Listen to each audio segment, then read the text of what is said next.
This is the APOC Survival Tools Whisper 2, designed by Jason Breeden. One of 3 knives I have right here designed by Jason Breeden, new from APOC Survival. Mr. Breeden also designed a short sword, like a modern sword that you can see Scab of Choir Boys Outdoors using.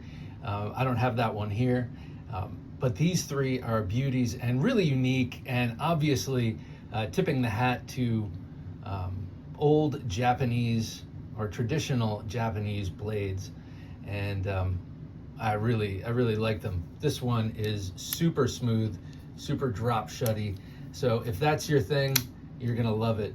But let's get into it. This is a D2 blade. You've got a traditional tanto design, traditional Japanese tanto design here, meaning you don't have the facet and the extra secondary point there. You don't have a chisel tip. It's just a continuous upswept blade. You've got stone wash on the flats, and you've got this belt satin on the bevel. That's a 3 3/4 inch blade, so perfect in terms of size as far as I'm concerned. You see Whisper D2 steel. This has super smooth caged bearings. One of the smoother knives I've gotten in a long time, and yeah, it just drops at the slightest nudge downward. Thumb studs are the only way of deploying, but works great with the middle finger flick, works great with the thumb flick, and then also it's a good slow roller too. Sometimes slow rolling something this smooth on bearings, it feels like the blade is getting ahead of you as you try to slow roll, so I just flick it out. Really cool handle here. You have what they're calling APOC red, or what the rest of us call burgundy red, beautiful red G10 liners here. Atop that, you've got this black canvas micarta that is contoured, and you can see it flares out a little bit at the pommel and a little bit at the guard, with these diamond-shaped holes in it to, of course, evoke the sort of cross-lacing of a tsukamaki wrap, traditional wrap. Very cool pivot. That looks Japanese to me, you know, in nature. As does the clip. Of course, you've got that cherry blossom design on the clip. I think the clip is awesome.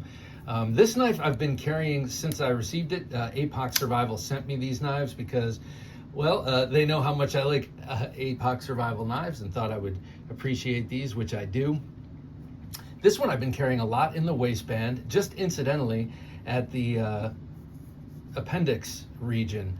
I have not been carrying folders in the waistband for a while. I needed to grab a folder. I had something else in my pocket, so I stuck this in there. This was, you know, earlier in the month, and now I've been sticking it in there in the waistband kind of regularly. It's a great backup secondary knife and super sharp. You've got also, it's a great primary front pocket carry, especially in my book, because that's a 3 3/4 inch blade, and I love that. There's Jason Breeden's logo and nice liner lock. I've done this before. It's so smooth that I've smashed it into my knuckle and have caused a little bit of bleeding. I think it was on this one, but nothing too severe. So if you like that traditional Japanese look, you're gonna dig these knives. Let's check out this Zephyr. This is the Zephyr neck knife. I think they call it the neck knife. But this one is very handy. I've been dropping this one in the pocket. I took the bead chain off. It comes with a black bead chain, which is great if you like neck knives.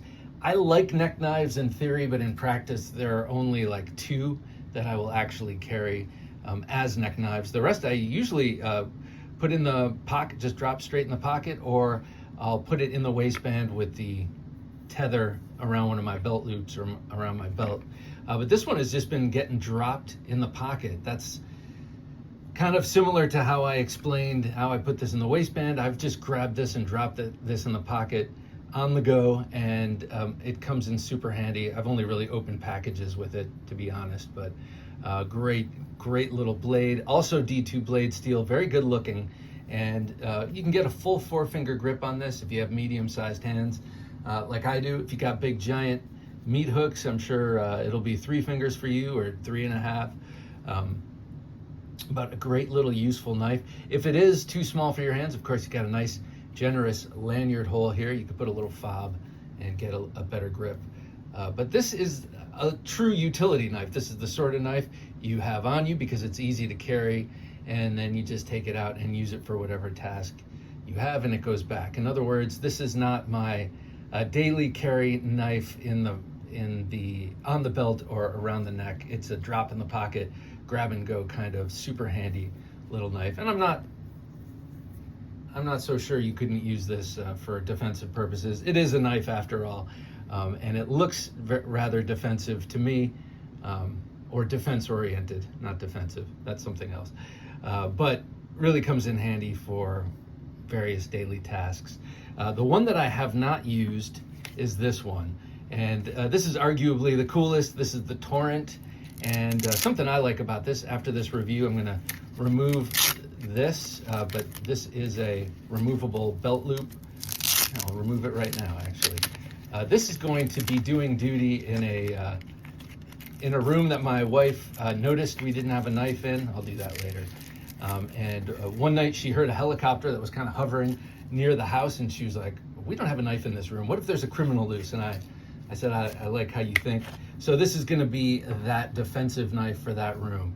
Again, a sort of traditional Japanese style tanto, D2 blade steel. It's got a nice weight to it, nice heft, but you do have some lightening with those little see-through holes. Doesn't lighten it that much. I think it's more for the aesthetics, but I do approve. Again, I love the burgundy liners, G10 liners, and I'm a sucker for canvas micarta. This has a pronounced flare at the ricasso and at the pommel. I don't know how much it's going to stop this from slipping out of your hand, but if not anything else, it's a great indexing point. You really know where your hand is on the relatively neutral handle when you feel it flare here and here. The grip, you really notice it on this one. The grip is excellent with these cutaways, these sort of faux Sukamaki cutaways. They really give your hand and the fat on your fingers something to sink into, and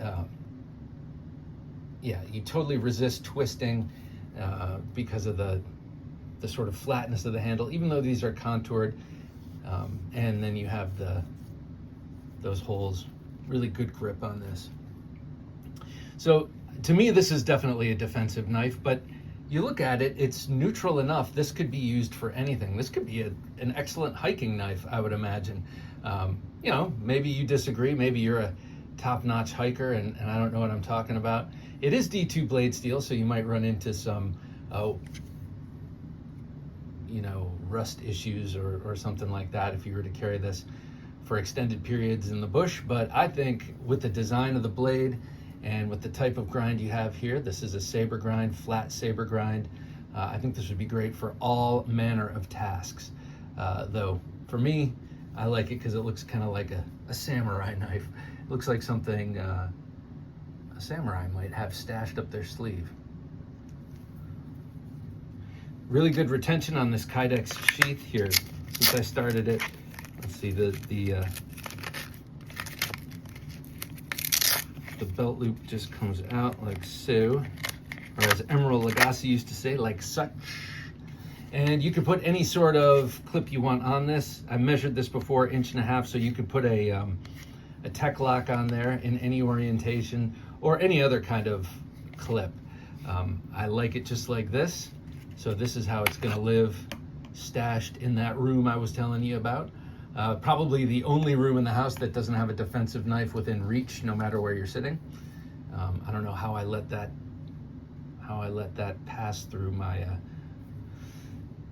checks, but yep, we don't have one. It is true. D2 blade steel is awesome. The one I've used the most is this, because I've carried this one the most.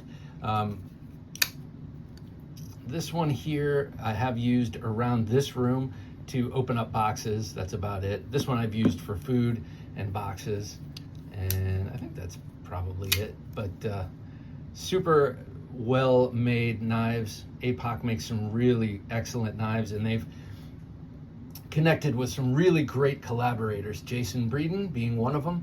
The four edged things he has designed for them, 3 knives and a sword, but also the DeMarcos, actually Andrew DeMarco and Mike Wallace, not the 60 Minutes host, but the knife designer, and then a couple of others whose names are escaping me now. But they do some really cool stuff. They're a Cas Iberia company, and if you know anything about buying swords this day and age, you will know all about Cas Iberia. Did I mention that I really love this clip? This is one of my favorite clips, not only because it looks beautiful with the traditional cherry blossom on the tip there, but I like this. I like that it flares up and then flattens out.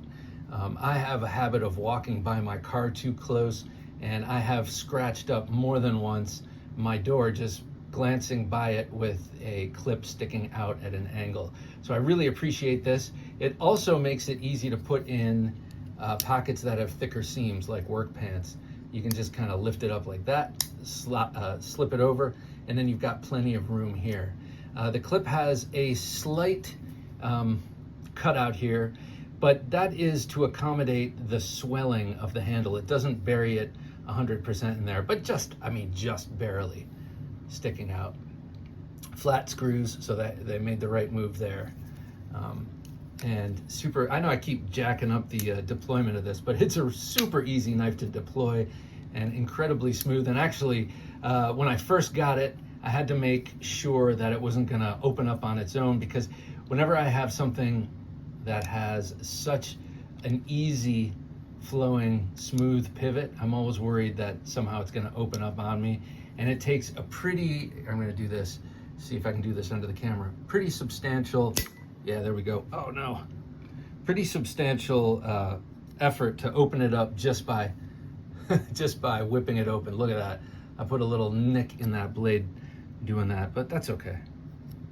That's okay. It looks like a battle mark. But yeah, what I mean is you can open it, let me move this out of the way. You can open it just by flicking it like you can with a lot of cold steels and a lot of other knives, but it's not gonna just pop open on its own, even though it's super duper smooth. All right, I know if you're still here, you're probably just zoning out. So I'll just say, I like these knives a lot. APOC Survival is a brand I really love. I love their big survival knives, their big Bowie knives, I mean, they have a Bowie knife with a trench knuckle setup. They have a really cool kukri that's on sale right now if you're watching this, as it drops in September 2025. A lot of short swords and a lot of just really cool modern weapony type knives, but they also have a bunch of outdoors knives like these Mike Wallace designed Pucos, which I really like a lot too. This one's gotten a bit of use.